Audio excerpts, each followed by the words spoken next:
அரைச்சி விட்ட முள்ளங்கி சாம்பார் இந்த மாதிரி செஞ்சு பாருங்கள். முள்ளங்கியே பிடிக்காதவங்க கூட ரொம்ப விரும்பி சாப்பிடுவாங்க. வீடியோக்குள்ளே போகிறதுக்கு முன்னாடி நம்ம சேனலை சப்ஸ்கிரைப் பண்ணாதவங்க மறக்காமல் சப்ஸ்கிரைப் பண்ணிடுங்க. பெல் ஐக்கானை கிளிக் பண்ணிடுங்க. வாங்க வீடியோக்குள்ளே போகலாம். ஸ்டவ் ஆன் பண்ணி ஒரு பேன் வச்சுக்கலாம். ஒரு ஸ்பூன் ஆயில் சேர்த்துக்கலாம். ஆயில் காஞ்சதும் ஒரு ஸ்பூன் சீரகம், ஒரு ஸ்பூன் முழு மல்லி சேர்த்துருக்கேன். ரெண்டும் நல்லா பொரிஞ்சு வந்ததும் ஒரு பெரிய வெங்காயம் கட் பண்ணி வச்சுருக்கேன். அது கூடவே கொஞ்சம் கருவேப்பிலை எல்லாத்தையும் சேர்த்து நல்லா வதக்கிக்கலாம்.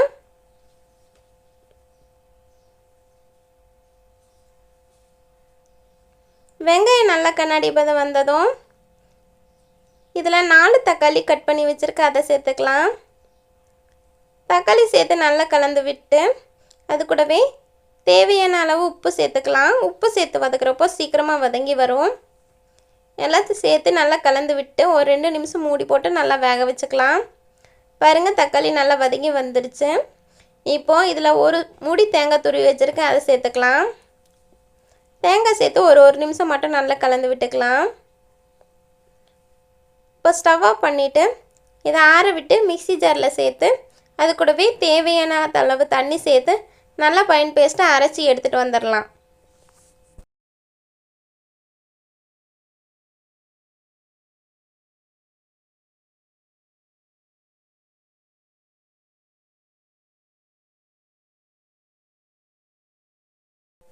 இப்போ அதே பேனில் 2 ஸ்பூன் அளவு ஆயில் சேர்த்துக்கலாம்.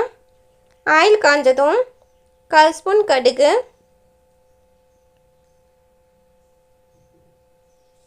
கடுகு பொரிஞ்சு வந்ததும் இதில் 2 பெரிய வெங்காயம் கட் பண்ணி வச்சுருக்கேன். அதை சேர்த்துக்கலாம். அது கூடவே கொஞ்சம் கருவேப்பிலை. வெங்காயம் நல்லா வதங்கி வந்ததும் இதில் நான் முள்ளங்கியை மேலே தோல் சீவிட்டு இந்த மாதிரி கட் பண்ணி வச்சுருக்கேன். அதை சேர்த்துக்கலாம்.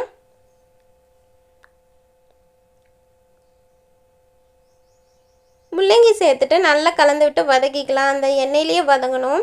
அப்போ தான் அந்த முள்ளங்கியோட ஸ்மெல்லெல்லாம் வராது. நம்ம இப்படி வதக்கி விட்டு செய்கிறப்போ ரொம்பவே டேஸ்ட்டாகவும் இருக்கும். அந்த ஸ்மெல்லும் இருக்காது. நிறைய பேர் முள்ளங்கியோட ஸ்மெல்லுக்காகவே சாப்பிடாம இருப்பாங்க. இந்த மாதிரி செஞ்சிங்கன்னா முள்ளங்கி ஸ்மெல்லே வராது. பாருங்க, நல்லா வதங்கிடுச்சு.